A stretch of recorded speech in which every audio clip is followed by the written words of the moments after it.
Donc, une prophétie peut annoncer des malheurs. Voilà. Hein? Une prophétie peut annoncer des malheurs. Jésus, quand il arrive à Jérusalem, il va dire, il dit, tu seras détruite. Il dit, Jérusalem sera détruite. Ce n'est pas une prophétie de l'Ancien Testament, c'est Jésus-Christ lui-même. Il annonce la destruction de Jérusalem. Il dit, il ne restera pas ici pierre sur pierre. Ce n'est pas des choses agréables à entendre. Mais si, comme le peuple avait fait du temps de Jonas, il s'est dit, ah, vraiment, qu'est-ce que tu es en train de dire, prophète? Qu'est-ce que Dieu est en train de nous dire? On a péché. Et qu'il prenait le sac et la cendre et qu'il se repentait, Dieu aurait fait certainement grâce et le malheur n'aurait pas frappé en 70 la destruction de Jérusalem. Ok?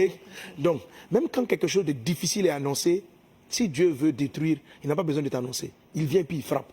Mais s'il annonce, c'est qu'il y a un espoir de t'amener à revoir ta position. Donc il faut faire très attention à chacune des prophéties. Un, il faut les éprouver. Il faut les éprouver à la lumière de la parole de Dieu et demander à Dieu vraiment, est-ce que c'est vraiment de lui? Tu peux dire, si c'est vraiment de toi, montre-le-moi encore.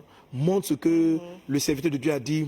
Confirme-moi, demande ce que tu veux à la lumière de la parole de Dieu. Bien sûr, il y a des prophéties qui vont t'amener à faire des choses qui sont totalement contraires à la parole de Dieu. Bon, on a prophétisé ceci, viens demain, amène-moi une offrande de cela, viens sacrifier un bœuf, viens sacrifier un mouton. Ça, on n'est pas dans les prophéties de la parole de Dieu. La Bible est basée sur Jésus-Christ. Un prophète est venu et il a annoncé à Paul qu'il allait avoir un malheur. Il a annoncé à Paul qu'il allait avoir un malheur. Donc, penser qu'une prophétie ne peut pas annoncer des choses difficiles, ce n'est pas correct, bibliquement parlant.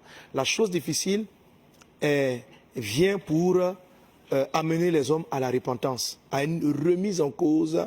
Et puis, si ce n'est pas de Dieu, continue ton chemin. Ok? Continue ton chemin, n'aie pas peur. Si ce n'est pas de Dieu, rien n'arrivera. Si c'est de Dieu, Dieu t'a aimé, c'est pourquoi il t'a averti, c'est pourquoi il t'a prévenu, afin que tu fasses attention.